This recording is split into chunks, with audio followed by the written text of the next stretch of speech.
A millionaire took a homeless woman to his ex-fiancée's wedding, and what she did shocked everyone. Before we start this incredible story, comment below and let us know where you're watching from and what time it is in your city right now. We love hearing from our viewers around the world. The late afternoon sun cast long shadows across Jake Chapman's penthouse office as he stood by the floor-to-ceiling windows overlooking the city skyline. At 39, Jake had built an empire in real estate development that most men could only dream of. His tailored suits cost more than most people's monthly rent, and his reputation for ruthless business deals was legendary. But today, none of that seemed to matter. On his mahogany desk sat an envelope, cream-colored, expensive, with gold-embossed lettering, a wedding invitation. From her. "Is this a joke?" Jake muttered, picking up the invitation and reading it for the third time. "Darlene Osborne requests the pleasure of your company at her marriage to Connor Prescott III." The words seemed to mock him from the elegant cardstock. The door to his office swung open, and Marcus Reed, his best friend and business partner, walked in carrying 2 glasses of scotch. Marcus took one look at Jake's face and let out a low whistle. "Let me guess," Marcus said, setting the glasses down and picking up the invitation. "Your ex-fiancée actually had the audacity to invite you to watch her marry someone else?" Jake snatched the invitation back and tossed it onto his desk with disgust. 3 years, Marcus. 3 years we were together. She left me without a second thought when Connor's family money came calling. And now she wants me to witness her happiness? That's a low blow, even for Darlene, Marcus agreed, taking a sip of his drink. "So, are you going?"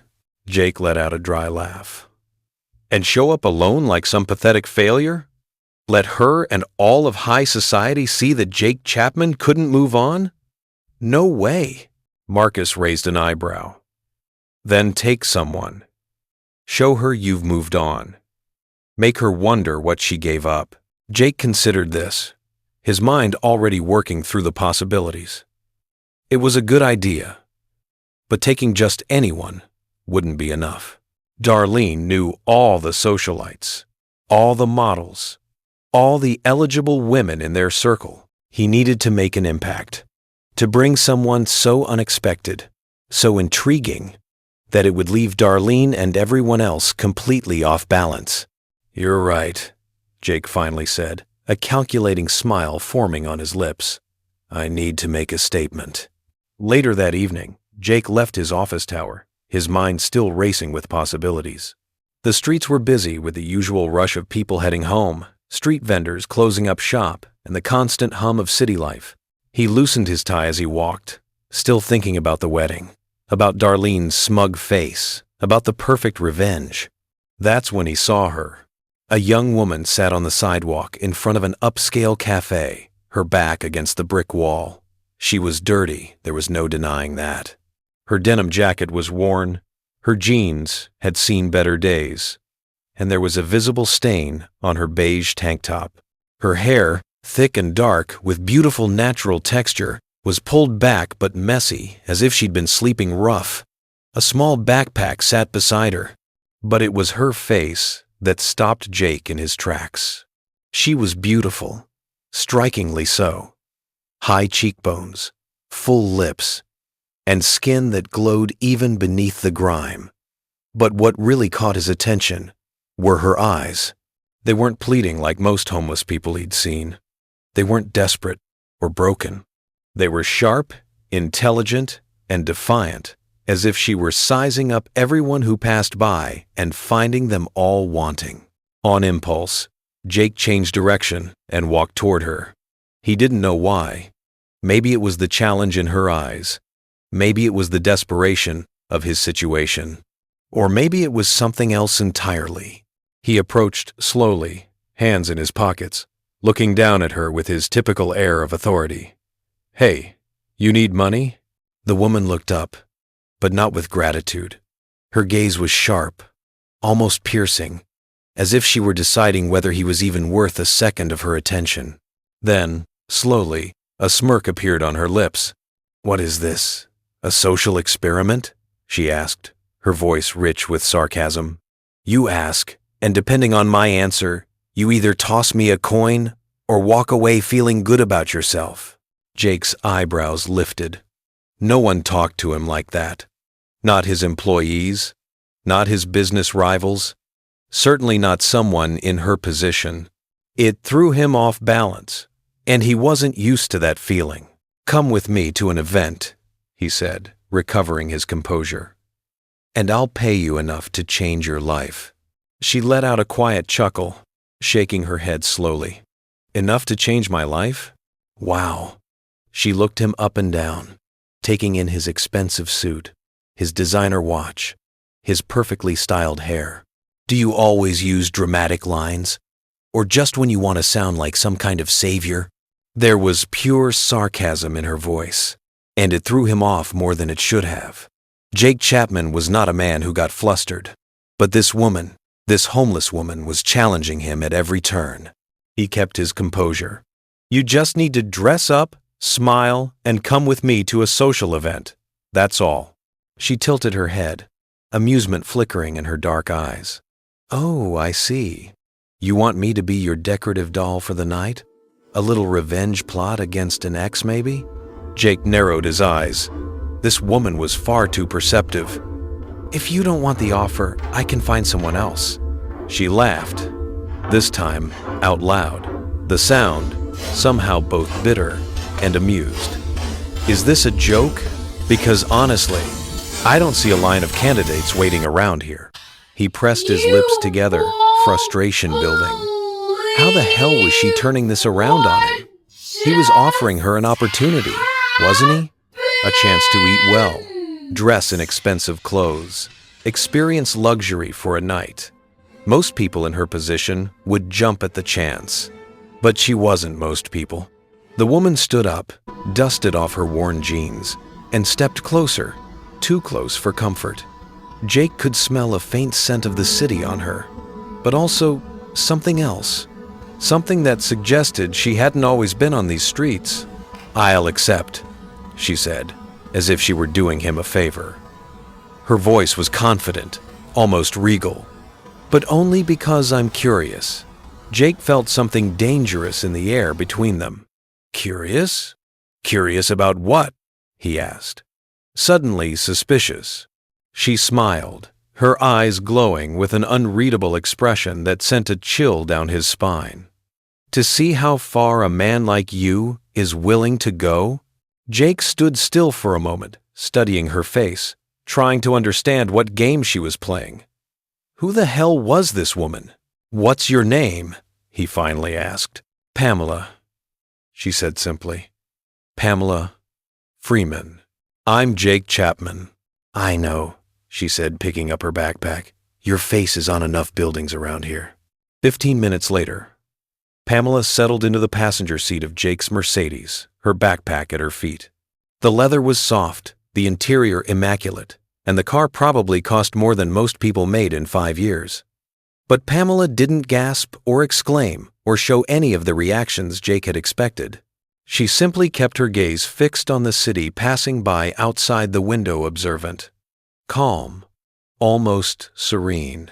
Jake sat beside her in the driver's seat, stealing glances at her profile as he navigated through traffic. He realized he was waiting for some kind of reaction from her. Excitement, nervousness, questions, but she gave him nothing. No questions, no hesitation, just complete acceptance of the situation. "You don't even want to know where we're going?" he asked, breaking the silence. She turned to him, that same knowing smirk playing on her lips. "Someplace expensive, I imagine. Probably exclusive. A private event where people like you feel important." Jake raised an eyebrow. "And you're not curious about the details?" "Should I be?" She tilted her head. "You found me on the street and offered me money to be your date. That's already strange enough." "But I doubt you're planning to sell me into human trafficking or something equally dramatic." Despite himself, Jake laughed. "No, nothing that dramatic. Just a social event. A wedding, actually." "A wedding, right?"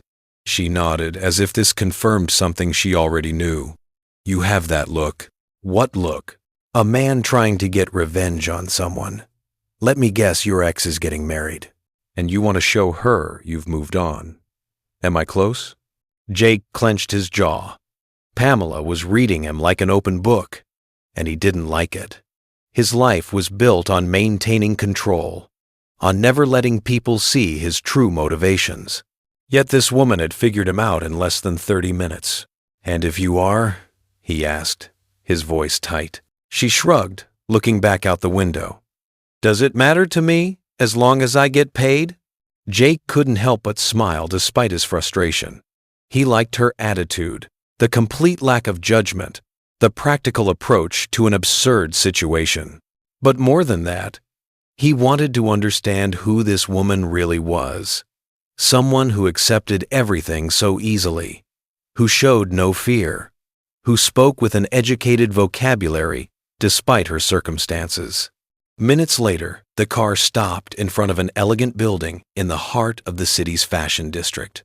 The sign read Maison Belle, one of the most exclusive beauty salons in the country, where appointments cost thousands and required booking months in advance. Pamela stepped out of the car without question and followed Jake inside. The place smelled of expensive products, French perfumes, Italian hair treatments, luxury skincare from Switzerland. A team of stylists rushed to assist them the moment Jake entered, recognizing him immediately. Mr. Chapman, the head stylist, an elegant woman named Adrienne, greeted him with air kisses. What a wonderful surprise! We weren't expecting you. I need a complete transformation, Jake said, gesturing to Pamela. Hair, makeup, clothes, everything. Make her unforgettable.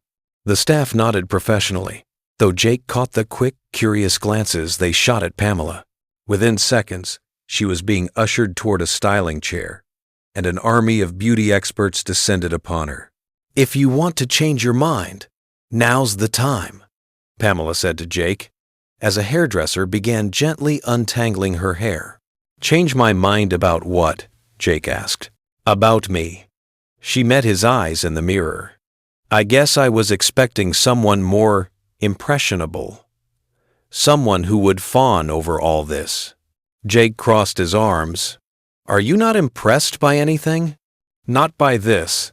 Pamela closed her eyes as the hairdresser started washing her hair in a marble sink. I've been in this world before. Jake frowned, about to ask what she meant, but Adrienne pulled him toward the waiting area with a knowing smile. Mr. Chapman, would you let us work our magic? This will take some time. He glanced at Pamela one last time, her eyes closed, her face relaxed, looking almost at home in the luxurious salon, and left, more intrigued than ever. If you're loving this story so far, don't forget to subscribe and hit that notification bell. And seriously, we want to know, where are you watching from? Drop your city and the current time in the comments. If you're not going to subscribe, at least tell us why in the comments. We read every single one. Chapter 2. The Transformation. The hours dragged on. Jake sat in the waiting area, drinking espresso, scrolling through his phone, making business calls. But his mind wasn't on work. It was on the mysterious woman being transformed behind those salon doors. Who was she? Why had she accepted his offer so easily? And what did she mean when she said she'd been in this world before? Finally, after what felt like an eternity, Adrienne appeared at the doorway with a knowing smile. Mr. Chapman, we're ready. Jake stood up, straightening his jacket, and walked back toward the main salon. What he saw when he entered made him stop dead in his tracks. The woman standing before the full-length mirror didn't look like the same person he had met sitting on the sidewalk. Her hair, once messy and unkempt, now fell in smooth, shiny waves past her shoulders. The natural texture had been enhanced, not hidden, creating a look that was both sophisticated and effortlessly beautiful.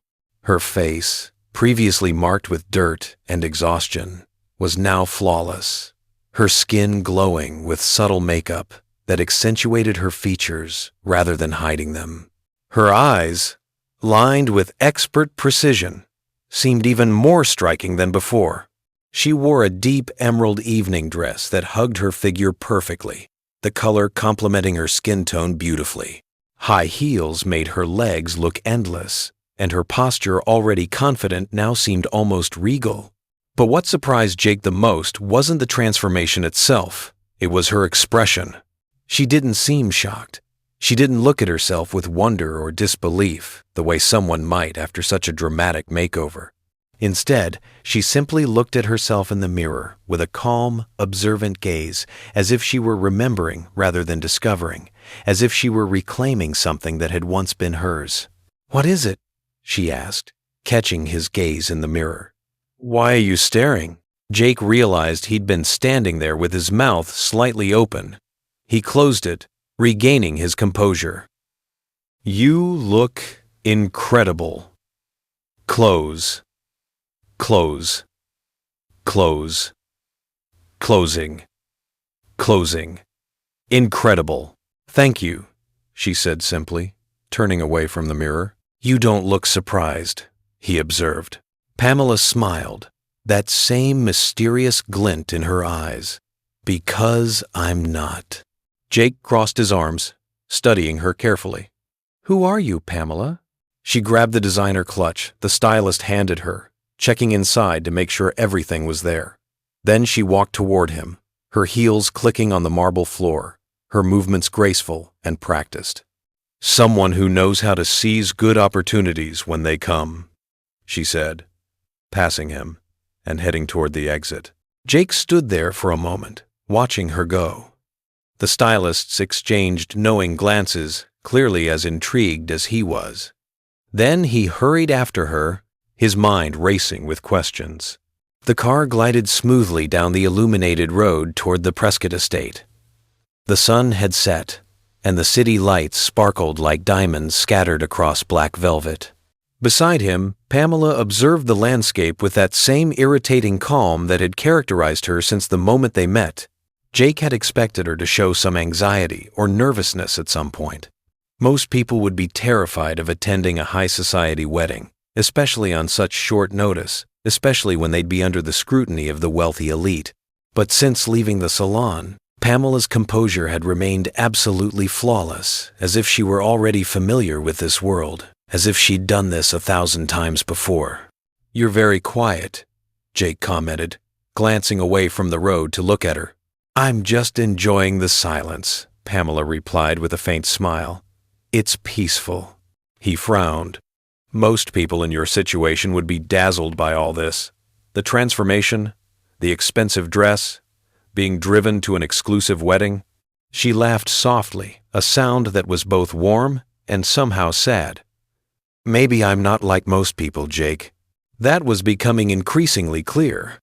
Jake realized that pressing her further wouldn't get him anywhere.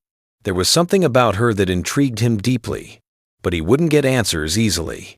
She was like a locked box, and he didn't have the key.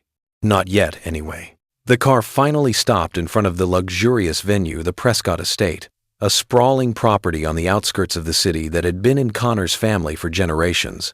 The mansion was lit up like a palace, with hundreds of lights twinkling in the gardens.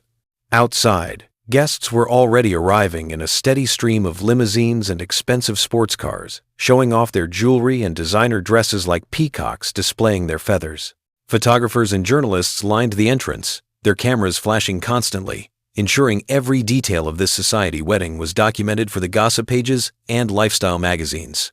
Jake got out first, adjusting his tailored black tuxedo with practiced ease. Then he walked around the car and extended his hand to Pamela. She accepted without hesitation, her hand warm and steady in his. When she stepped out of the car, the immediate impact was undeniable. All eyes turned to her. The photographers' cameras swiveled in her direction, flashes exploding like fireworks. Women whispered among themselves, their voices sharp with curiosity and envy, trying to figure out who the mysterious, stunning woman accompanying Jake Chapman was. Men watched her with open interest, their gazes following her every movement. Pamela, however, didn't flinch. She didn't look around nervously or seek reassurance from Jake. Instead, With impeccable poise, she lifted her chin, straightened her shoulders, and smiled discreetly as if she were already used to being the center of attention. As if this was exactly where she belonged. Jake guided her down the red carpet toward the entrance of the mansion. As they walked, photographers called out to them, "Mr. Chapman, who's your date?" "Miss, what's your name?" "Over here. Give us a smile." Pamela maintained her serene expression, showing no surprise at the luxurious surroundings or the attention. She moved with the confidence of someone who had walked red carpets before, who knew exactly how to carry herself in this world. As they approached the entrance, Jake leaned in close and whispered, "Follow my lead tonight. Be polite, smile, and don't draw unnecessary attention." She raised an eyebrow, turning to look at him with amusement dancing in her eyes. "Did you bring me here to make your ex-fiancée jealous? Or to be invisible, Jake?" He pressed his lips together, not answering. "That's what I thought," Pamela said, a smile tugging at the corners of her lips. They passed through the double doors, and Jake felt his heart begin to race. This was it. The moment he'd been both dreading and anticipating. The night he would face Darlene again, but this time he wouldn't be alone. This time, he had a secret weapon. He just hoped he understood what kind of weapon Pamela Freeman really was. Are you hooked yet? Because this story is about to get even more incredible. If you're enjoying this, hit that subscribe button right now. It's free and helps us bring you more amazing stories like this. What do you think Pamela's real identity is? Drop your theories in the comments. And tell us what time it is where you are. Chapter 3. The Wedding Reception. The grand hall took Jake's breath away, even though he'd seen countless luxury venues before. Crystal chandeliers hung from the high ceiling, each one sparkling under golden light that made the entire room glow. The floors were polished marble, reflecting the lights above like mirrors. Round tables covered in white silk and decorated with elaborate floral arrangements filled the space, each centerpiece easily costing more than most people's monthly salary. High society figures, dressed in their finest attire, mingled throughout the room. Business moguls, politicians, celebrities, old money families who'd been ruling this city for generations.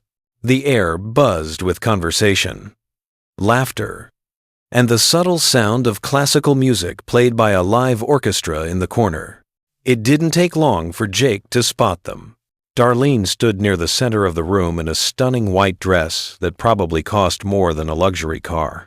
The dress was elegant, sophisticated, hugging her slim figure before flowing out in a dramatic train. Her blonde hair was styled in an elaborate updo, with diamond earrings that caught the light every time she moved her head. She looked every inch the perfect bride, beautiful, poised, radiating happiness. Beside her stood Connor Prescott III, her soon-to-be husband. Connor was exactly the type Jake had expected, tall, conventionally handsome, with the kind of polished appearance that came from a lifetime of privilege. Old money, traditional values, predictable in every way, everything Darlene's family would approve of. Darlene's eyes met Jake's across the room for a brief second.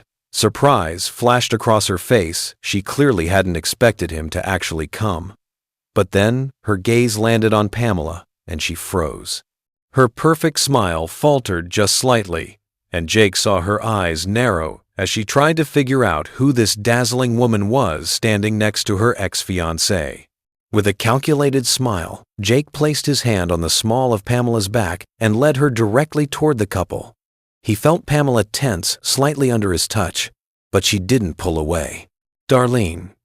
He greeted her with a polite yet cold tone as they approached. Darlene blinked several times, composing herself before forcing a bright smile. "Jake, what a surprise. I didn't expect you to come." "Of course I came," he said smoothly, his voice carrying just the right amount of casual confidence. "I wouldn't miss your special day." He looked at Pamela, placing his hand on her arm. "And I brought company. Darlene's eyes flickered over Pamela from head to toe, taking in every detail of her appearance with the sharp, assessing gaze of someone who'd spent her entire life in high society. Jake could see the wheels turning in her head, trying to place this woman, trying to figure out where she fit in their social circle. "We haven't been introduced," Darlene said, her voice tight with forced politeness. "You are?" Before Jake could respond, Pamela stepped forward and extended her hand naturally, confidently. "Pamela Freeman. It's a pleasure to meet you, Darlene." Her voice was firm, elegant. Her posture was flawless. Her smile showed no sign of submission or intimidation. She met Darlene's gaze directly, as an equal. Darlene hesitated for just a fraction of a second before shaking Pamela's hand, clearly uncomfortable with the confident way this mysterious woman was presenting herself. "Freeman," Darlene repeated thoughtfully, her eyes studying Pamela's face. "You look familiar. Have we met before?" Pamela smiled, tilting her head slightly, making the diamond earrings Jake had insisted the salon provide catch the light. "Do I?" Darlene forced another smile, but Jake noticed the tension in her eyes, the slight tightness around her mouth. She was unsettled. Good. That was exactly what he wanted. Connor cleared his throat, trying to break the awkward atmosphere that was building. He raised his champagne glass with a practiced smile. "Shall we toast? To old friends and new beginnings?" Jake nodded, accepting a glass of champagne from a passing waiter and handing another to Pamela. But before he could turn away, Pamela gave Darlene a polite smile and said something that caught everyone off guard. "I hope you'll be very happy together," Pamela said, her voice warm, but with an edge that only someone listening carefully would notice. "Marriage is a serious commitment. It requires trust, loyalty, and honesty." She paused, taking a sip of champagne. "I was once engaged myself, actually." Jake felt his blood run cold. What was she doing? "Really?" Darlene asked, her tone trying to sound casual, but failing. "How interesting." Pamela nodded, her eyes never leaving Darlene's face. "But it didn't work out. My fiancé decided I wasn't the right choice for his family. Sometimes people prioritize money and status over love, don't you think?" The message was clear, and Darlene caught it. Her eyes narrowed slightly, and a flush of color rose to her cheeks. Connor looked confused, glancing between the women, sensing tension but not understanding its source. "That's an interesting coincidence," Darlene said carefully, her voice controlled, but with steel underneath. Pamela smiled sweetly. "I think so too." An uncomfortable silence filled the air. Jake could feel the tension crackling between the two women like electricity. He'd brought Pamela here to make Darlene jealous, to show her he'd moved on. But Pamela was doing something else entirely. She was sending a message, playing a game that Jake didn't fully understand yet. Finally, Pamela lightly touched Jake's arm, breaking the spell. "Jake, would you like to dance?" He blinked, surprised. "Dance?" "Yes," she said, her voice light, but her eyes meaningful. "Or would you rather stay here and watch your ex-fiancée try to figure out where she knows me from?" Despite the tension, Jake chuckled softly. He liked the game Pamela was playing, even if he didn't fully understand the rules. "Let's dance." As they walked away, Jake glanced back and saw Darlene staring after them, visibly disturbed, while Connor tried to engage her in conversation. Perfect. The orchestra was playing a waltz as Jake led Pamela onto the dance floor. He placed one hand on her waist and took her other hand in his, and they began to move in time with the music. Pamela followed his lead effortlessly, moving with the grace of someone who'd had professional dance lessons. "You did that on purpose," Jake said, looking straight into her eyes as they glided across the polished floor. She smiled mysteriously. "Did what?" "The comment about your engagement, about people choosing money over love. You were sending her a message." "Was I?" Pamela asked innocently, though the knowing look in her eyes told him otherwise. "Didn't I tell you?" she said softly as they spun. I've been in this world before." Jake felt a mix of irritation and admiration.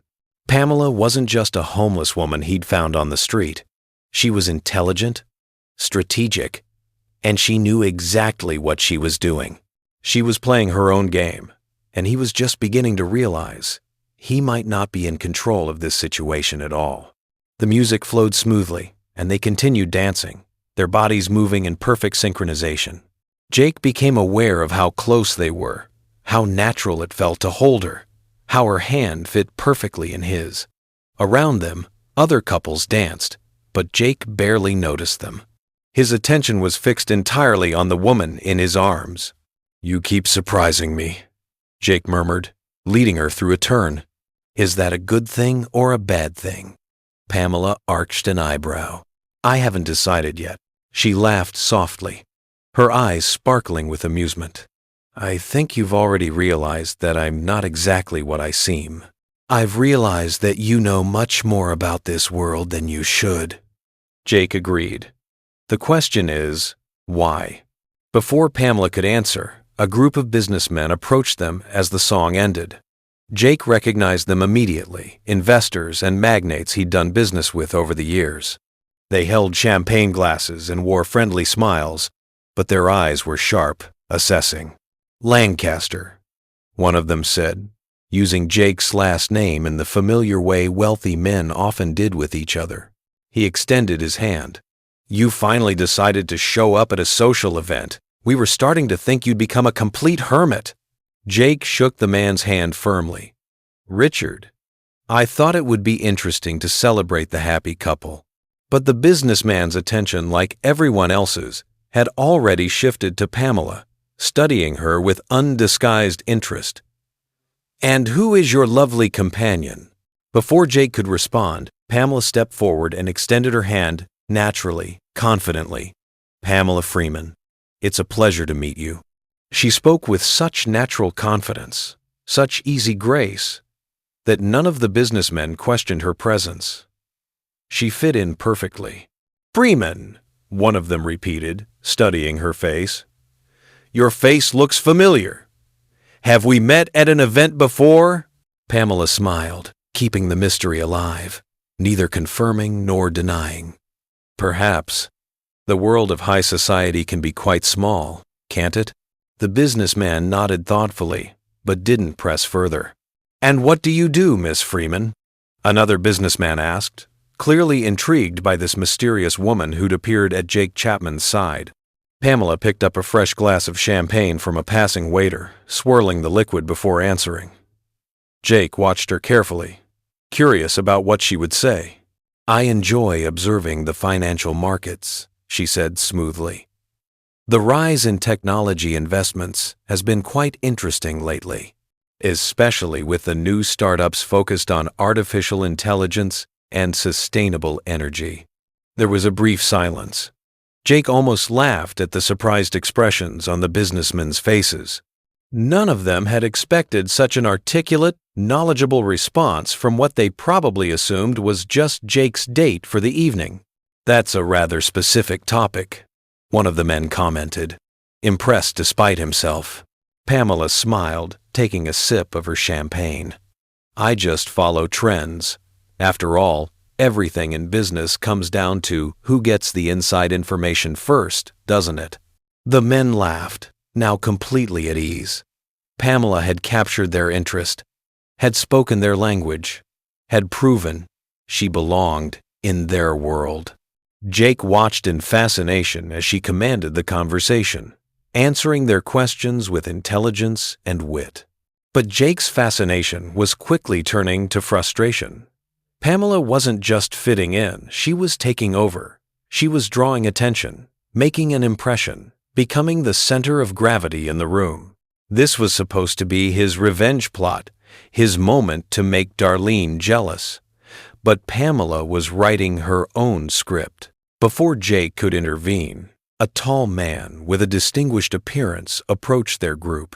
Damian Blackwood, one of the most influential investors in the country, known for his sharp business instincts and his ability to size people up instantly. "Pamela Freeman, did I hear correctly?" Damien looked at her with keen interest, his gray eyes missing nothing. "That's right," Pamela replied, meeting his gaze steadily. "You seem very comfortable here," Damien observed. "As if you belong." She turned to him with a polite smile. "Maybe because I do." Damien laughed, genuinely delighted. "I like that answer. And what's your relationship with Mr. Chapman here?" Pamela shot Jake a playful look before answering. "Just an interesting partnership. We're getting to know each other." Jake felt his blood pressure rising. What game was she playing? "Indeed," Jake interjected, perhaps more sharply than he intended. He took the champagne glass from Pamela's hand and gave it to a passing waiter. "Now, if you'll excuse us, gentlemen, I need to steal my companion for a moment." Without waiting for a response, he grabbed Pamela's wrist, not roughly, but firmly, and led her toward a more secluded area of the ballroom, away from the crowd. When they reached a quiet corner near the terrace doors, Jake turned to face her, his jaw tight with frustration. "What exactly are you doing?" Pamela looked at him calmly, not the least bit intimidated by his tone. "Just having fun. Isn't that what you wanted?" "You're standing out too much," Jake said through clenched teeth. "Drawing too much attention." "Wasn't that the plan?" Pamela challenged. "To make your ex-fiancée jealous? To make an impression?" "I'd say we're succeeding." Jake narrowed his eyes, studying her. "You play this game very well, Pamela." She tilted her head, that mysterious smile playing on her lips again. "And you don't like it when you can't control the game, do you?" Before Jake could respond, a voice interrupted them. "I hope you're both enjoying the party." They turned to find Darlene standing beside them, looking elegant and composed, but with eyes that assessed Pamela with barely concealed suspicion. "Very much," Pamela answered before Jake could speak. "It's a beautiful event. You must be very happy." Darlene forced a calculated smile, though there was something sharp in her gaze. "You know, Pamela, I feel like we've met before. It's been bothering me all evening." "Where do you know Jake from?" Pamela met her gaze steadily, not flinching under Darlene's scrutiny. "I think it's more fun if that stays a mystery. Don't you?" Darlene let out a soft laugh, though there was no warmth in it. "Of course. Mystery always adds an interesting touch to stories." She turned to Jake. "Can we talk for a moment? Privately?" Jake nodded, but before stepping away, he cast one last look at Pamela. She simply smiled, as if to say, "Go ahead, I'll be fine." He followed Darlene out onto a private balcony. The night was cold, and the city lights sparkled in the distance like fallen stars, but the look on Darlene's face burned hotter than any flame. "Who is she, Jake?" Darlene asked bluntly, crossing her arms over her immaculate dress. He kept his expression neutral, refusing to give her the satisfaction of seeing how much this conversation affected him. "Pamela is my companion for the evening." She let out a dry laugh. "Don't treat me like a fool. I know the kind of women you bring to events like this. Socialites, models, business executives. She doesn't fit any of those categories." "Maybe I wanted something different," Jake countered. Darlene stared at him intensely, her eyes searching his face for answers. "Where did she come from, Jake?" "Really?" He hesitated for just a second, and that was enough for Darlene to catch on. Her eyes widened slightly as realization dawned. "My God," she whispered, as if she had just solved a puzzle. "You found this woman on the street, didn't you?" Jake didn't confirm it, but his silence said everything. "This is unbelievable," Darlene said with a disbelieving laugh. "You brought a homeless woman to my wedding? To provoke me?" "I brought a confident, intelligent woman who fits in here perfectly," Jake countered firmly, his voice steady despite the anger simmering beneath the surface. "A woman who knows too much for someone who is supposedly living on the street," Darlene retorted, narrowing her eyes. "She doesn't belong in this world, Jake. Or does she?" Jake didn't like her tone, the suggestion that Darlene knew something he didn't. "Don't try to play games with me, Darlene. You don't have that right anymore." She raised an eyebrow, her lips curving into a cold smile. "Maybe I don't, but I have the right to protect myself and my guests from potential embarrassment." "If I were you, Jake, I'd be very careful. That woman didn't show up in your life by chance." Without waiting for a response, Darlene turned on her heel and walked back into the ballroom, leaving Jake alone with his doubts and a growing sense that he'd stumbled into something far more complicated than a simple revenge plot. Wow, the plot is thickening. Make sure you've hit that notification bell so you don't miss what happens next. This story has so many twists coming. Comment below if you think Darlene knows something about Pamela's past. What's your local time right now? And where are you watching from? Let us know. Chapter 4. The Truth Revealed. The next morning, Jake sat in his office with a cup of coffee growing cold on his desk. He couldn't focus on work. His mind was still stuck on the night before, on Pamela, on Darlene's warning, on the mystery that was becoming impossible to ignore.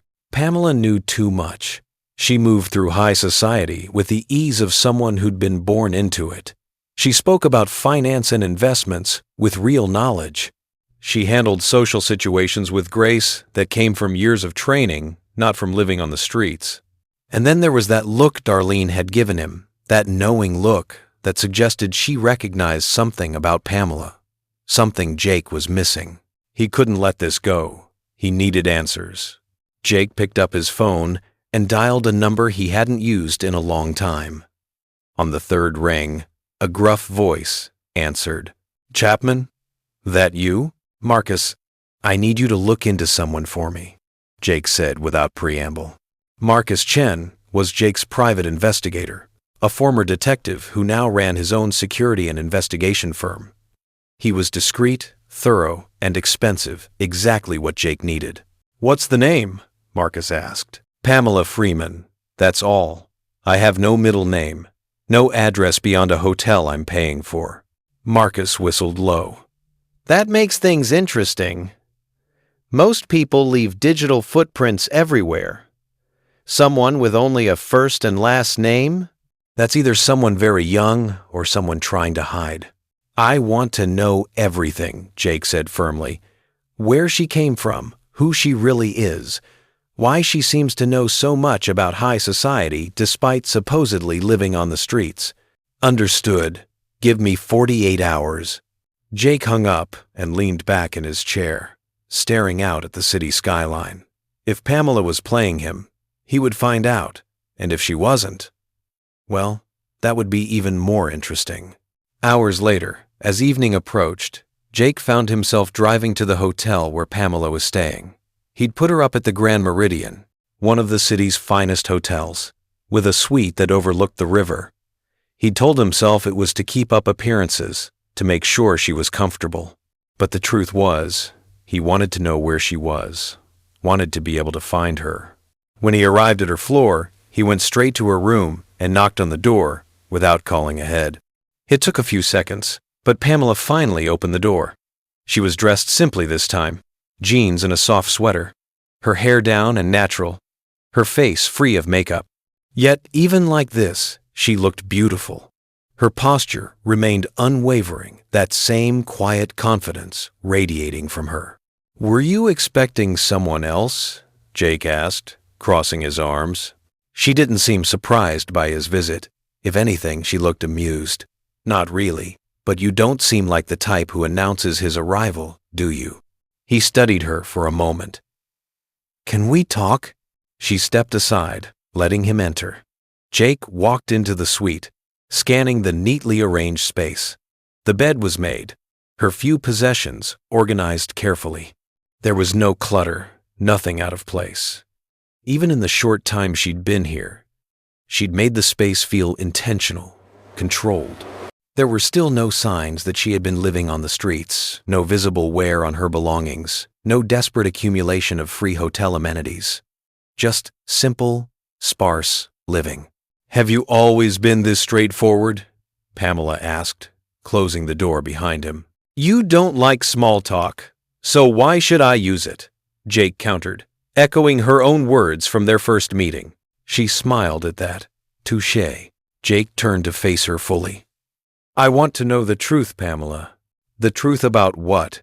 About you. Who you really are." She leaned against the wall, crossing her arms. "Why does that bother you so much, Jake?" His fists tightened. All the frustration from the past 24 hours came pouring out. "Because you came out of nowhere. You accepted my offer without hesitation. You act like you already belong in high society, like you were born into it. But there are no records of you anywhere, Pamela." I looked. "It's like you don't exist." She was silent for a long moment, her eyes studying his face. Then she sighed. "And what if I don't want to tell you?" she asked softly. Jake let out a humorless laugh. "Then I'll find out on my own. I have an investigator looking into you right now." Instead of looking alarmed or angry, Pamela simply nodded, as if she'd expected this. She walked over to the window, looking out at the city lights, her arms wrapped around herself. "Fine, Jake," she said finally, her voice quiet. "I'll tell you a little." He waited, his heart pounding, as she gathered her thoughts.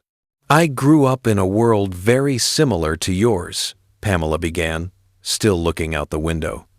"Luxury, private schools, social events where everyone knew everyone, powerful connections that could open any door or close them forever."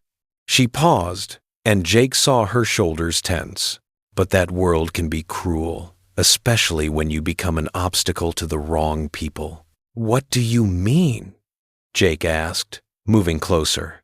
"My family was influential," Pamela continued.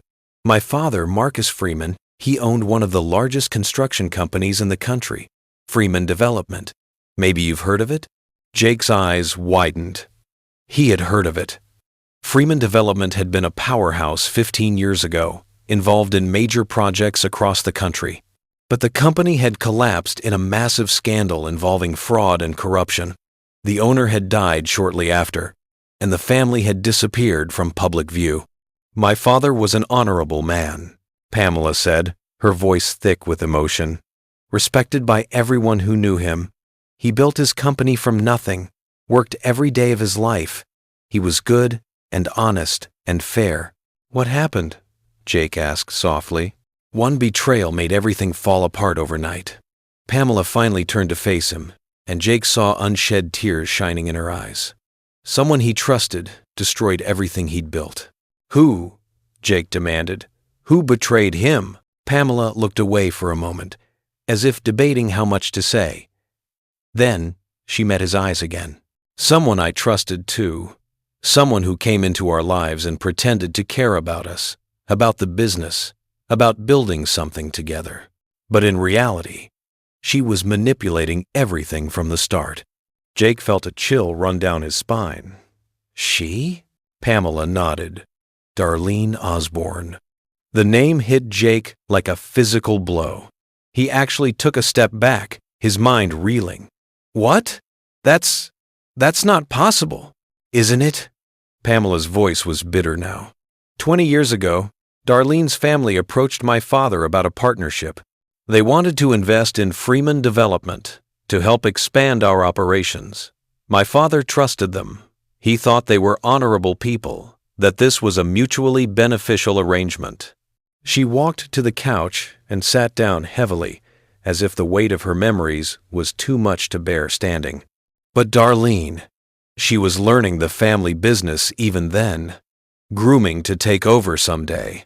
She was manipulating him the whole time, creating fraudulent deals, embezzling money, putting his name on illegal transactions without his knowledge, building a case that would destroy him.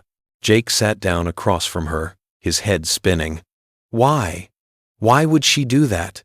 "Because Freeman Development was competition," Pamela said simply. "The Osborne family wanted us out of the way. They wanted our contracts, our connections, our market share.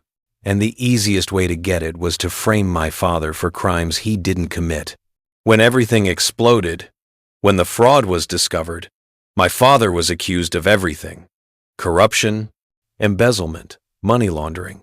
He lost everything: the company, our home, our reputation, our dignity. Pamela's voice cracked. He died before he could defend himself, Jake. The stress, the humiliation, the betrayal, it killed him. My God, Jake whispered, feeling genuine horror at her story. After that, everything fell apart completely, Pamela continued, wiping at her eyes. My mother got sick from the grief and stress. She couldn't hold on. I tried to fight, to prove his innocence, to clear his name, but Darlene and her family had already closed all the doors.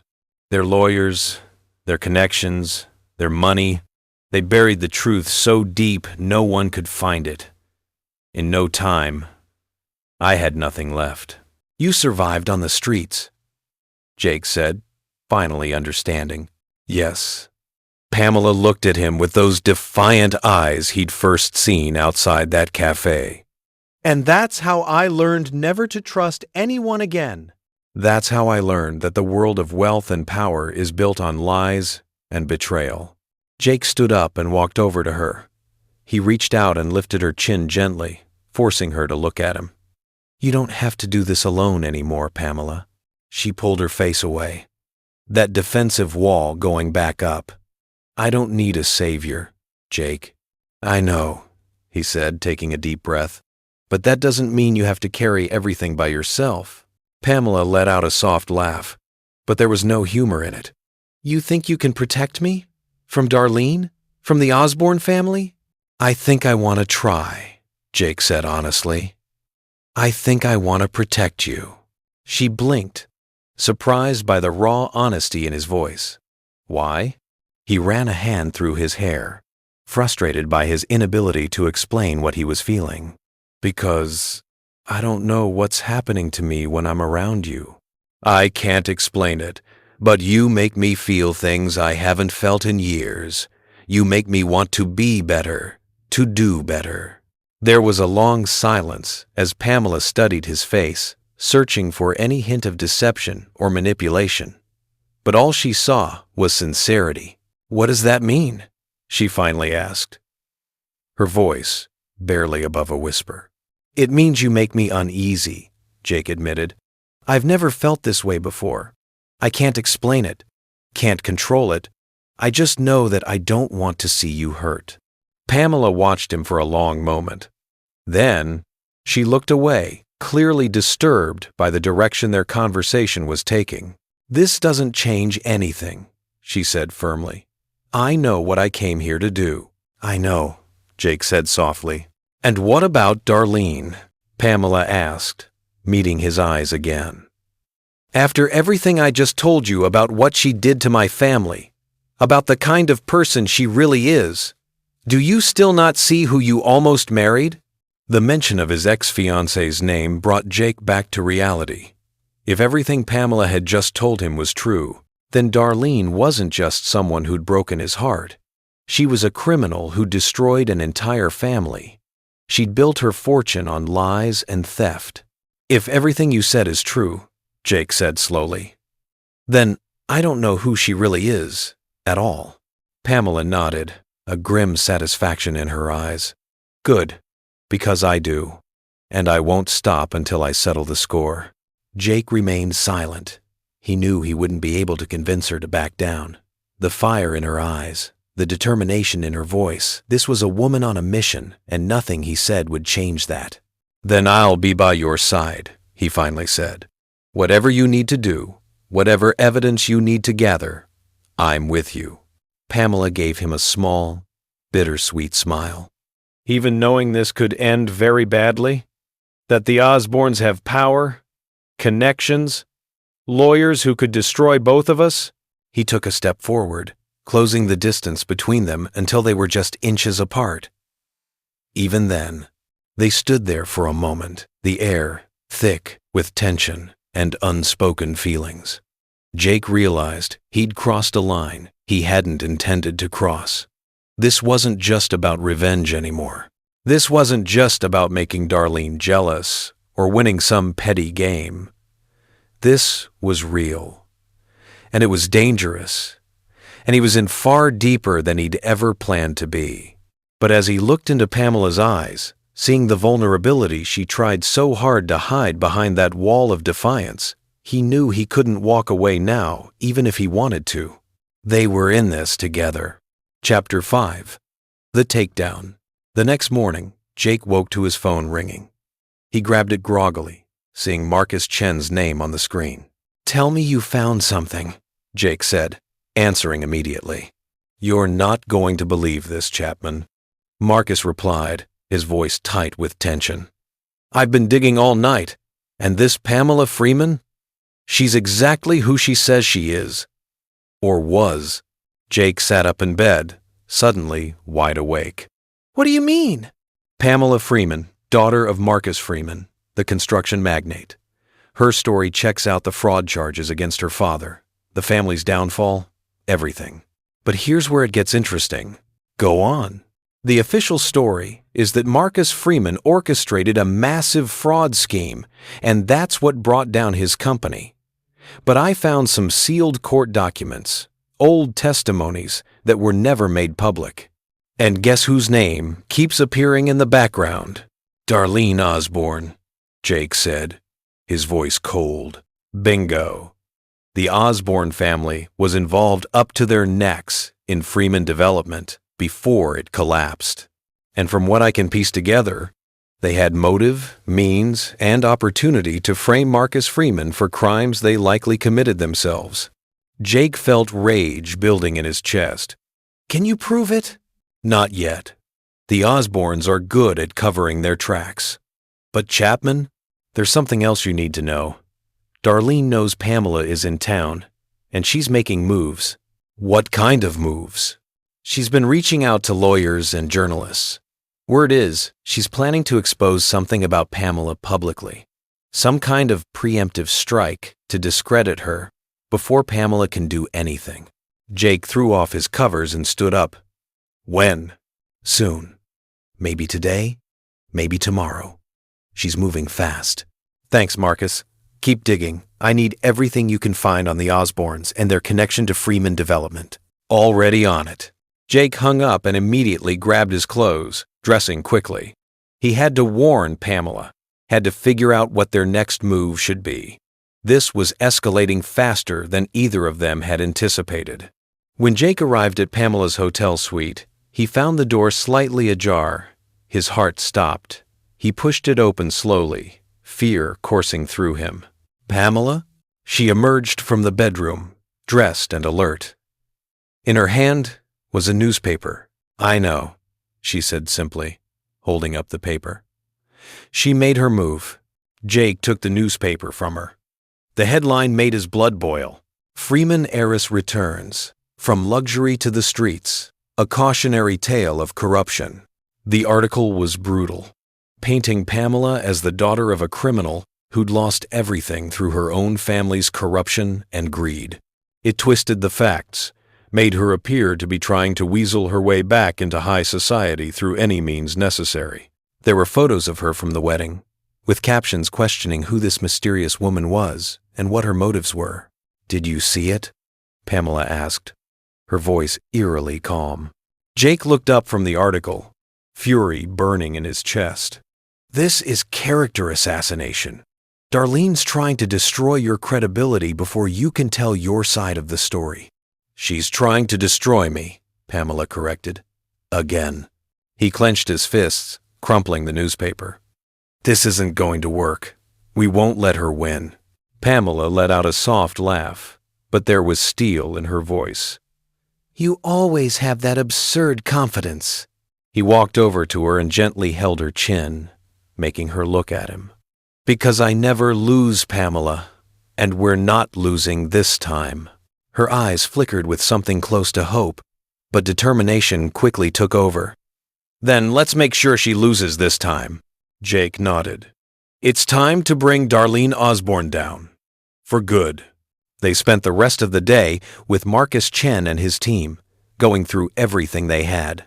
Old business records, testimonies from former Freeman Development employees, financial transactions that showed money flowing from Freeman's accounts to Osborne-controlled entities, emails and documents that Marcus had managed to retrieve through his connections. It wasn't enough for a criminal case, not yet. The Osbornes had been too careful, too thorough in covering their tracks. But it was enough to raise serious questions, to cast doubt, to start an investigation. And Jake had one more card to play. That evening, as the sun began to set, Pamela received an unexpected delivery at her hotel room. An invitation. Private dinner at the Prescott estate. Select members only.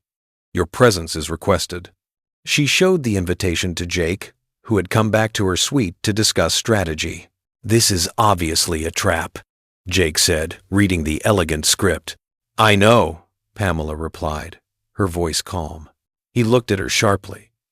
Then you're not going. She met his gaze, defiance flashing in her eyes. Of course I'm going. Pamela, this is dangerous. This is my moment, Jake, she interrupted, her voice firm. I've been working toward this for years. I'm not running now. And then, Jake took a deep breath, running a hand through his hair in frustration. He knew that tone, knew that look. Nothing he said would change her mind. Then let's make sure Darlene is the only one who loses tonight, he finally said. They spent the next few hours preparing. Marcus delivered complete dossiers, every piece of evidence they'd gathered, organized, and documented. Jake made calls to journalists he trusted, planting seeds, ensuring that when the truth came out, it would spread quickly. And Pamela prepared herself mentally for what was coming. This was the moment she'd been waiting for since the day her father died. The moment she could finally look Darlene Osborne in the eye and destroy her the way Darlene had destroyed her family. The Prescott estate was lit up like a palace, filled with select guests for what Darlene had called an intimate celebration with their closest friends and family. The newly married couple stood near the center of the grand room, accepting congratulations and well wishes. Pamela arrived alone, as requested by the invitation. She wore an elegant black dress that exuded power and mystery, her hair swept up in a sophisticated style. She looked like a queen walking into battle. Jake was already there, having arrived earlier through his own invitation. He blended into the crowd, watching every detail, ready to move when needed. When Pamela entered, the room seemed to pause. Conversation stopped mid-sentence.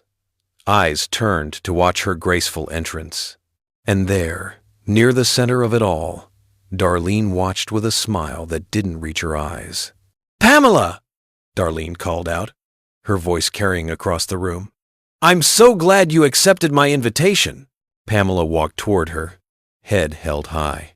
"You didn't give me much choice, did you?"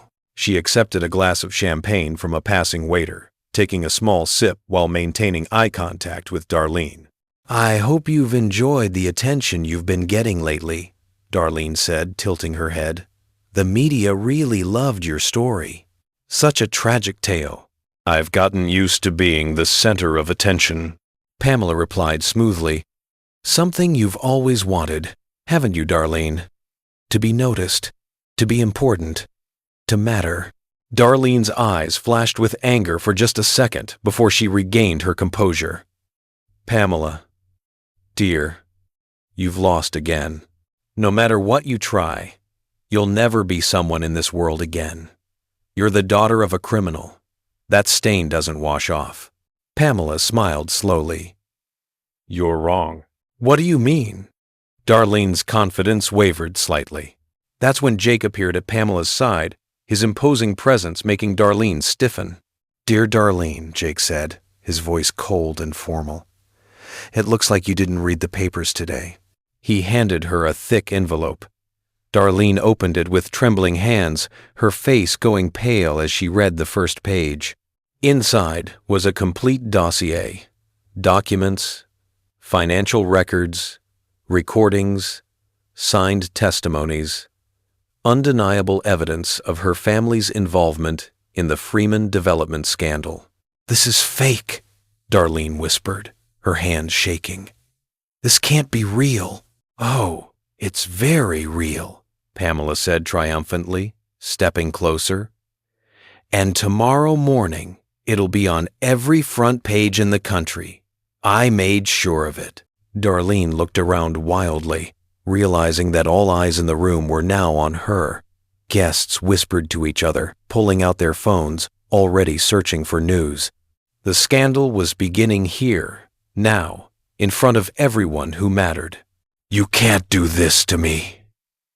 Darlene's voice rose, her perfect composure completely shattered. Jake smiled coldly.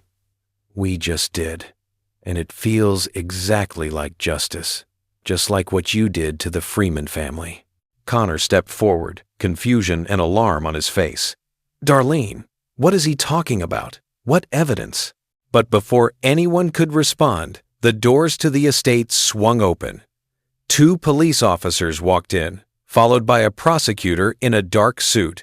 The room fell completely silent. Miss Darlene Osborne? One of the officers called out. Darlene froze, her face white as snow. Yes? You are under arrest for financial fraud, embezzlement, and market manipulation. The officer's voice was formal, professional. You have the right to remain silent. Anything you say can and will be used against you in a court of law. The entire ballroom erupted in shocked whispers and gasps. Cameras appeared from nowhere. Journalists Jake had invited, positioned throughout the event, capturing everything. This is ridiculous. Darlene laughed, but there was hysteria in the sound. I am Darlene Osborne Prescott. You can't do this to me. And now you're also a criminal, Pamela said coldly, her voice cutting through the chaos. The officers stepped forward with handcuffs. Darlene looked wildly around the room, searching for help, for support, for anyone who would defend her. But everyone stepped back, distancing themselves, already calculating how to separate themselves from this scandal. Connor! Darlene called desperately to her new husband, but Connor had gone pale, stepping away from her, his family's lawyers already on their phones. No doubt working to protect the Prescott name from association with this mess. As the officers handcuffed her, Darlene's eyes locked onto Pamela's one last time. There was hatred there, and fear, and finally, understanding. This isn't over, Darlene hissed. Pamela leaned in close, her voice so quiet only Darlene could hear. Yes, it is. Now you know exactly what it feels like to lose everything, to be humiliated in front of everyone you know, to watch your entire world crumble, just like my father did. Justice is served. And just like that, in front of the elite who had once admired and envied her, Darlene Osborne was led away in handcuffs, her reputation shattered, her empire crumbling with every step. Pamela stood still in the center of the room, letting out a long, slow breath. For the first time in years since the day her father died, she felt truly free. Jake came to stand beside her, placing a gentle hand on her shoulder. Around them, the room buzzed with shocked conversation, but they remained in their own bubble of silence. You did it, Jake said softly. Pamela nodded, tears threatening to spill from her eyes. We did it. Can you believe that just happened? If you're as shocked as we are, smash that subscribe button right now. Drop a comment telling us what you think. Did Darlene deserve it? Rate this story from 0 to 10.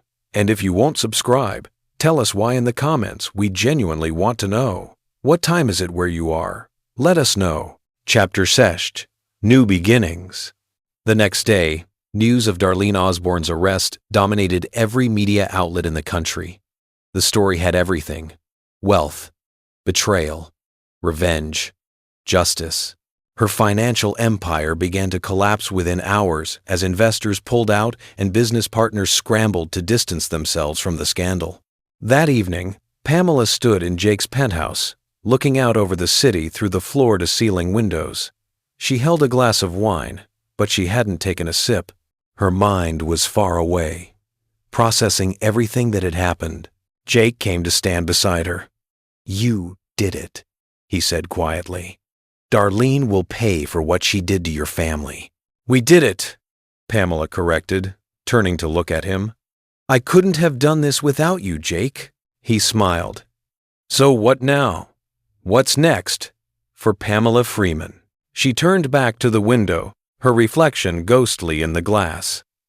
"I start over. Build something new. Something that's truly mine." Jake felt an unfamiliar tightness in his chest at those words. "I want to help you with that." She looked at him skeptically. "How?" He walked to his desk and picked up an envelope he'd prepared earlier. Returning to her, he held it out. "This is a proposal for a new business. A company in your name, Freeman Consulting. Strategic investment analysis. Business development. Everything you're naturally good at." Pamela set down her wine glass and took the envelope, opening it slowly.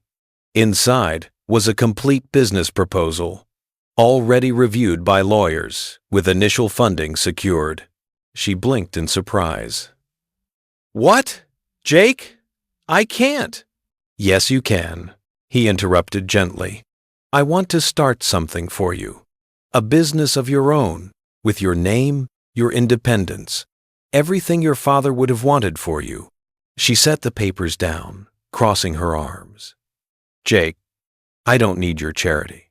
He chuckled, shaking his head. "This isn't charity. It's a partnership. You have talent, intelligence, vision. I want you to have something that belongs to you, something no one can take away."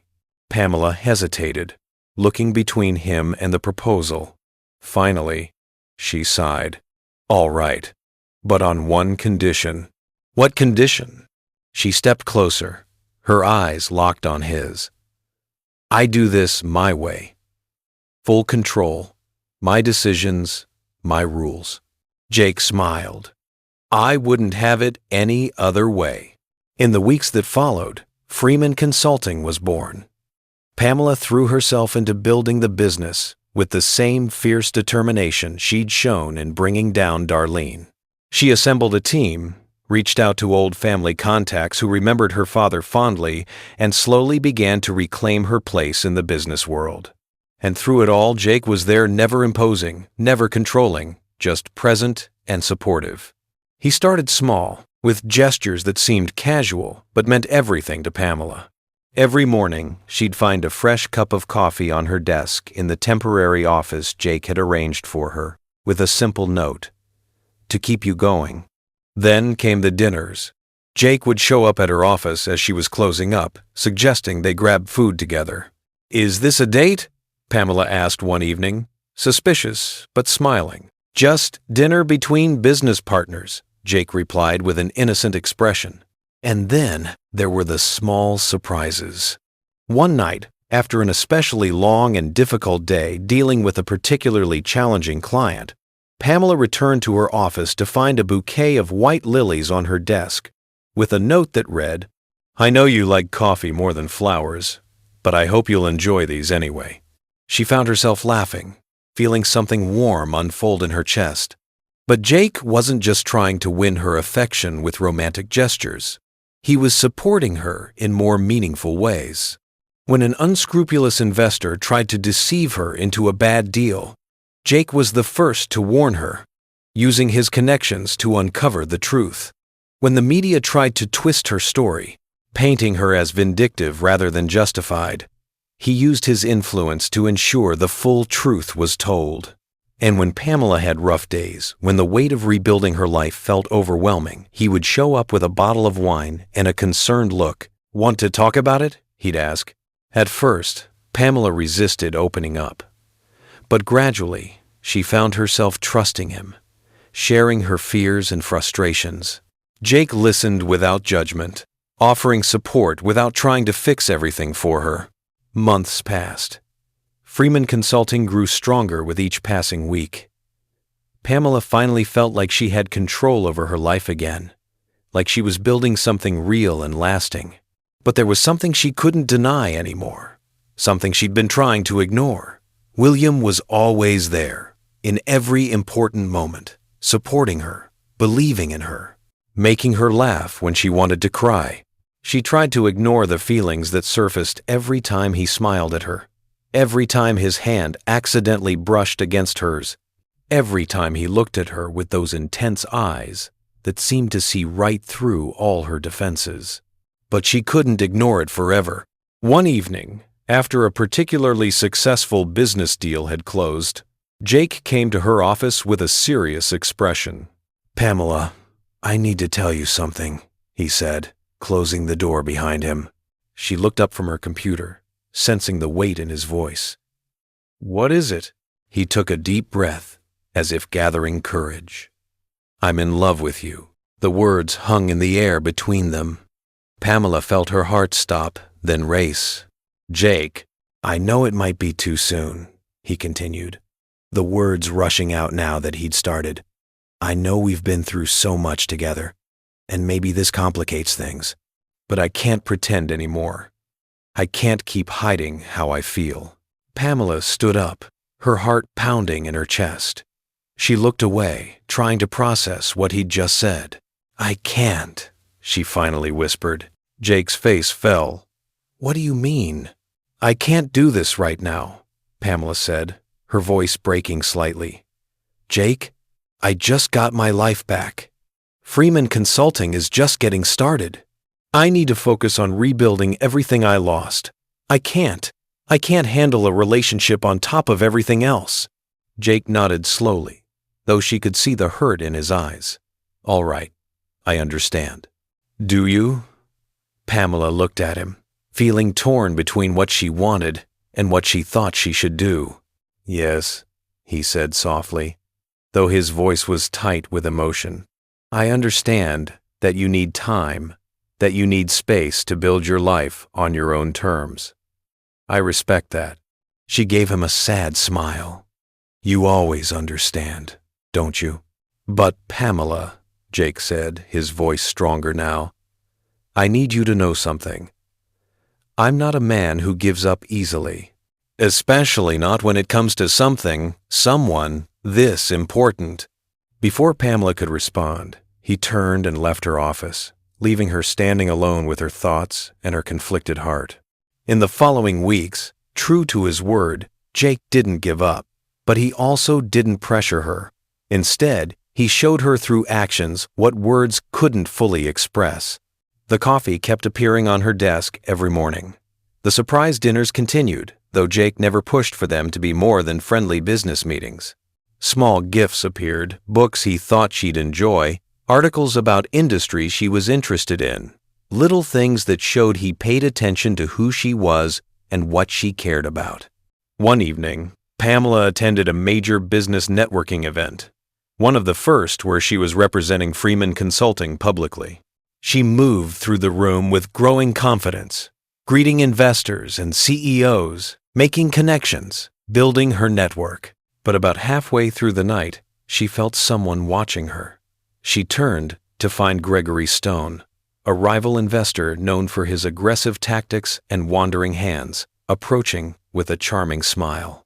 "Pamela Freeman," Gregory said smoothly, taking her hand and kissing it in an overly familiar way that made her uncomfortable. "I've been wanting to meet you." "Mr. Stone," Pamela replied politely, extracting her hand. "Call me Greg. Dance with me?" He didn't wait for an answer, already placing his hand on her waist and trying to guide her toward the dance floor. Pamela was about to firmly decline when she saw Jake across the room. His face was serious, his eyes darkened with barely controlled jealousy as he watched Gregory touch her. Against her better judgment, Pamela found herself accepting the dance just to see what Jake would do. They moved onto the floor, and Gregory held her too close, his hands wandering lower than appropriate. Pamela was about to push him away when suddenly Jake was there, his hand gripping Gregory's shoulder firmly.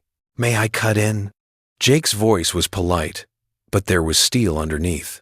Gregory raised an eyebrow. "We're in the middle of a dance." "And now you're done," Jake said flatly, not a trace of humor in his voice. The tension in the air was palpable. Pamela felt her irritation rise. "Jake, what are you doing?" "Taking you away from this creep," Jake said bluntly. "Excuse me?" Gregory's face reddened with anger, but Jake ignored him, taking Pamela's wrist and leading her off the dance floor toward a more secluded hallway. She followed, fury building with each step. When they reached the hallway, she spun on him. "What was that? You can't just—" "I couldn't stand watching him put his hands all over you," Jake interrupted, running a hand through his hair in frustration. "And that gives you the right to act like you own me?" Pamela's voice rose. "I can take care of myself, Jake." "I know that, but did you really not notice the way he was looking at you? He wasn't interested in business, Pamela. And if he was, that's my business to handle, not yours." She crossed her arms, glaring at him. Jake was silent for a moment, his eyes flashing with frustration and something else, something raw and honest. "You're right," he finally admitted. "You're absolutely right. But I hate the idea of seeing you with another man. I hate it so much I can't think straight." Pamela took a deep breath, trying to control her anger. "I'm not yours, Jake. You have no right to be jealous." "I know," he said quietly. "I know that. But it doesn't change how I feel." She turned to leave, but Jake followed her to the parking lot. "Pamela, wait!" She spun around abruptly.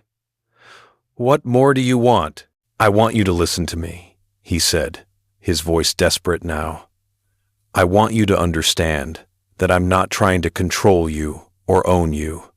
I'm just—" "Just what?"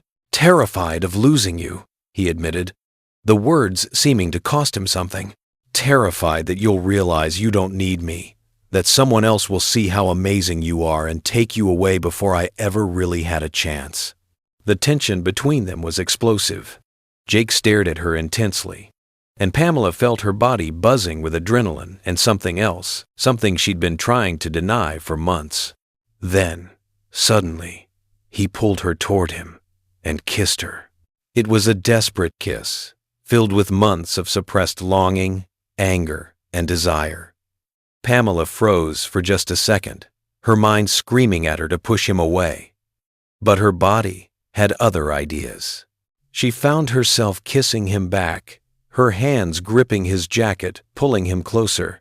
For a moment, there was nothing but the kiss, fierce and passionate and real. But then reality crashed back in. Pamela pushed him away, breathing hard. "You can't do that." Jake was breathing heavily too, his eyes darkened with desire. "I know you felt it too, Pamela. Don't deny it. Now, that doesn't justify anything." She felt tears of frustration burning in her eyes. "You can't just—" "I can't. One, and A.D. and A.D." Before he could say another word, she turned and got into her car, driving out of the parking lot and leaving Jake standing there in the darkness. The next day, Pamela was in her office, trying to focus on reports, but her mind kept drifting back to the kiss. The memory of his lips on hers, the feeling of his hands on her waist, the desperate intensity of it all. The door opened without warning, and Jake walked in. "You can't just show up unannounced," Pamela said without looking up from her computer. "I came to apologize," Jake said, closing the door behind him. She finally looked at him. "For the jealousy or for the kiss you stole?" He sighed. "Both. I was out of line. You have every right to be angry with me." "Good. Now, if you don't mind, I have work to do." Jake nodded and turned to leave. But at the door, he paused. "For what it's worth, Pamela, I meant what I said. I'm in love with you. And I'm not giving up, but I'll respect your boundaries. I promise." Then he left, and Pamela was alone with her racing heart and confused emotions. That night, she left the office late, exhausted from trying to concentrate all day. As she approached her car in the parking garage, she noticed something was wrong. The driver's side window had a word crudely scratched into the glass. Beware. Her blood ran cold. Someone was trying to scare her. Before she could process what she was seeing, her phone buzzed with a text from an unknown number. Alone, you won't get anywhere. The Osborns always win. Learn when to quit. This time, Pamela didn't hesitate. She picked up her phone and dialed Jake's number. He answered on the second ring. Pamela? Jake. Her voice trembled slightly despite her best efforts to sound calm. Someone scratched my car, and I just got a threatening message. There was a beat of silence. Then his voice came out firm and protective. I'm on my way. Don't move. Stay in a public area. I'll be there in 15 minutes. True to his word, Jake pulled up next to her car exactly 15 minutes later. He got out and immediately came to her side, his face etched with concern. Are you okay? He asked, placing his hands on her shoulders and looking her over carefully. Yes, I'm fine. Just shaken up. He studied the scratches on her window, his jaw tightening with barely suppressed anger. Then he pulled out his phone and called his security team. I need footage from the cameras in this area. Find out who did this. Now. Pamela watched as he took control of the situation with the ease of someone who dealt with threats before. As much as she wanted to handle everything herself, to prove she didn't need anyone, in that moment she felt an overwhelming sense of relief that Jake was there. When he hung up, he turned to her. Until we find out who's behind this, I want you to have extra security. I'm not taking any chances with your safety. Jake, please, he interrupted, his voice softer now. Please let me do this, for my own peace of mind, if nothing else. Pamela nodded, too tired to argue. Over the following days, Jake's security team worked tirelessly. They discovered that the threats were being orchestrated by Darlene's younger brother, Marcus Osborne, who was trying to intimidate Pamela into dropping any further investigations into the family's business dealings. When Pamela found out, she didn't hesitate. She scheduled a meeting with Marcus, and with Jake by her side, made it crystal clear that she wouldn't be intimidated. Did you think you'd scare me? Pamela said, her voice calm but with steel underneath. Let me be very clear. I've lost everything before. I've lived on the streets. I've rebuilt my entire life from nothing. There is nothing you can do that will make me back down now. Marcus Osborne paled, realizing he'd underestimated this woman completely. Within days, the threats stopped. After that confrontation, Pamela found herself thinking about Jake constantly. Throughout this entire ordeal, he hadn't been trying to protect her because he thought she was weak. He'd been supporting her, standing beside her as an equal partner. The difference was subtle but profound. One evening, Pamela was in her office, lost in thought, when Jake walked in. It had been 3 months since she'd opened Freeman Consulting. 3 months, Jake said as if reading her mind. He tossed a small box onto her desk. She picked it up and opened it. Inside was a silver keychain with the letter F engraved on it for Freeman. To celebrate, he said simply. She smiled, feeling warmth spread through her chest. Thank you, Jake, for everything. He watched her for a long moment before speaking. Pamela, I need to ask you something. What? Will you ever stop running from me? She held her breath, her heart pounding. From this, Jake continued, gesturing between them, from what we could be together. I'm not asking for forever right now. I'm not asking you to choose me over your business or your dreams. I'm just asking if there's a chance, any chance at all. Pamela felt tears welling up in her eyes. She knew the answer. She'd known it for weeks, but had been too afraid to admit it. Too afraid of being vulnerable again, of giving someone the power to hurt her. But Jake had proven himself over and over. He'd stood by her, supported her, given her space when she needed it, and protection when she didn't even know she needed it. He'd helped her bring down her enemies, and then helped her build something new. There's a chance, she finally whispered. Jake's face lit up with hope. Really? She nodded, smiling through her tears. More than a chance, actually. Jake, I think I've been in love with you for a while now. I was just too scared to admit it. He was around the desk in an instant, pulling her into his arms. Say that again.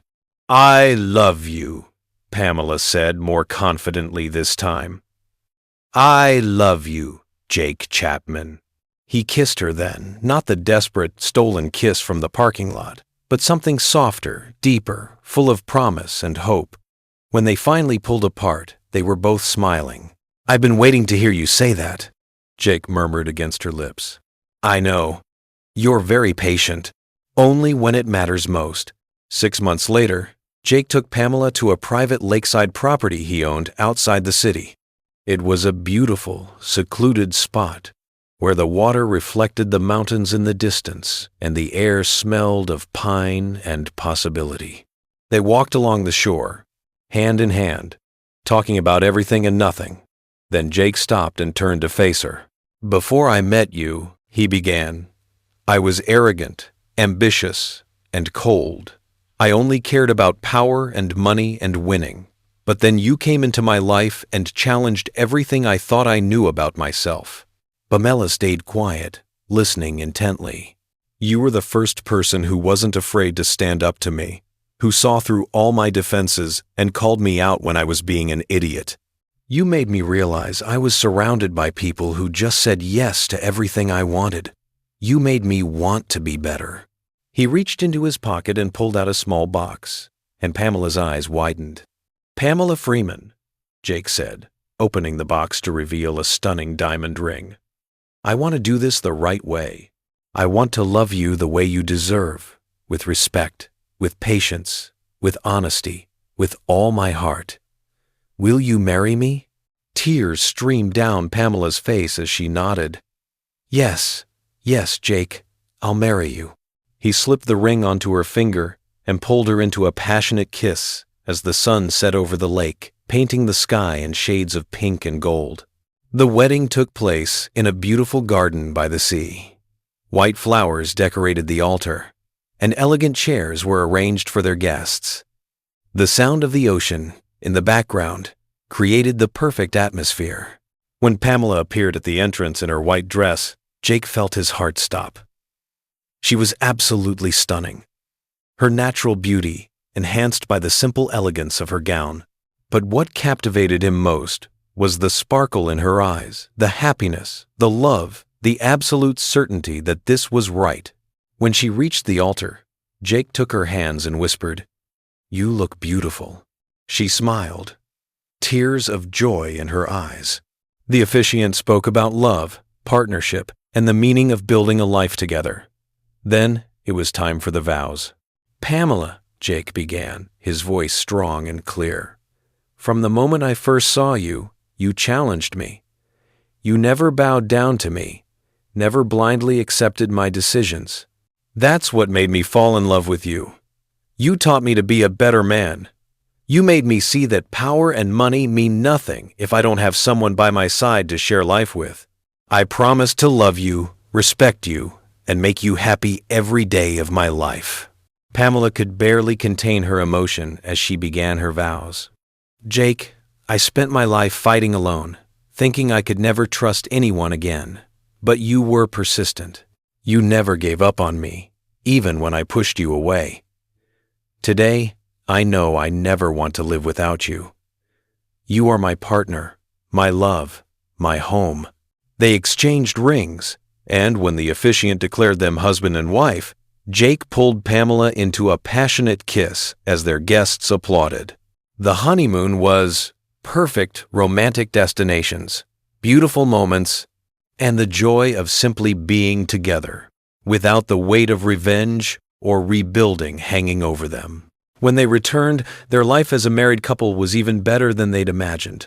Jake insisted on bringing her coffee in bed every morning, while Pamela returned the favor by preparing romantic dinners. Their love only grew stronger with each passing day. But a few months into their marriage, Pamela started feeling strange. She was constantly tired, nauseous in the mornings, emotional at unexpected times. One morning, while Jake was at work, she took a pregnancy test. 2 lines. She stared at it in disbelief, tears streaming down her face. She and Jake were going to have a baby.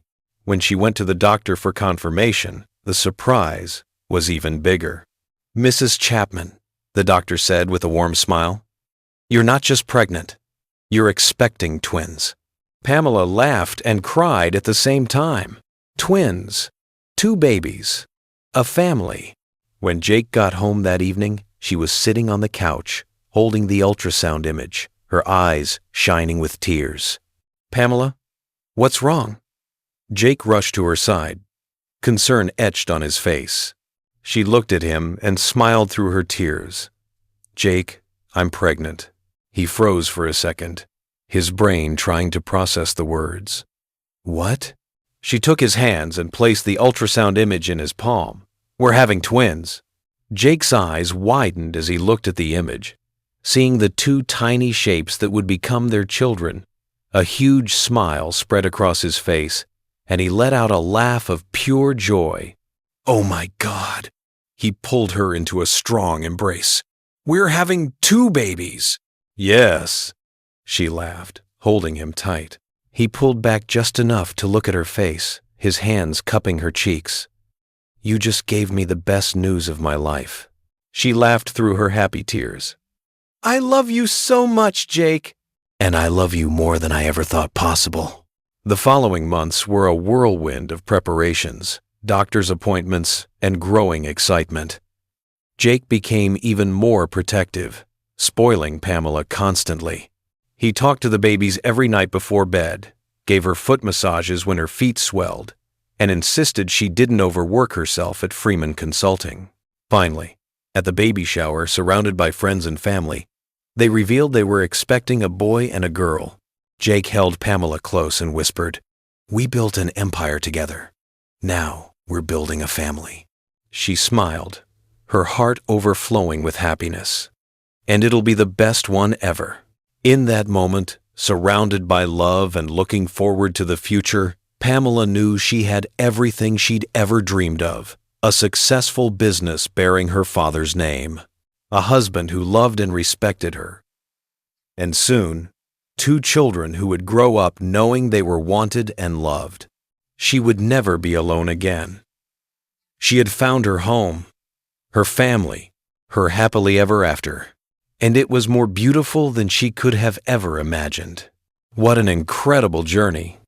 What did you think of Jake and Pamela's story? Rate it from 0 to 10 inches, the comments below. If you loved this story, please subscribe to our channel and turn on those notifications so you never miss our next amazing tale. Share this video with someone who needs to hear an inspiring story of justice, love, and redemption today. Where are you watching from? And what time is it right now in your city? We love hearing from our viewers around the world. Thank you for spending this hour with us. We'll see you in the next story. Until then, remember, sometimes the people who've lost everything are the ones who have the most to teach us about strength, resilience, and hope.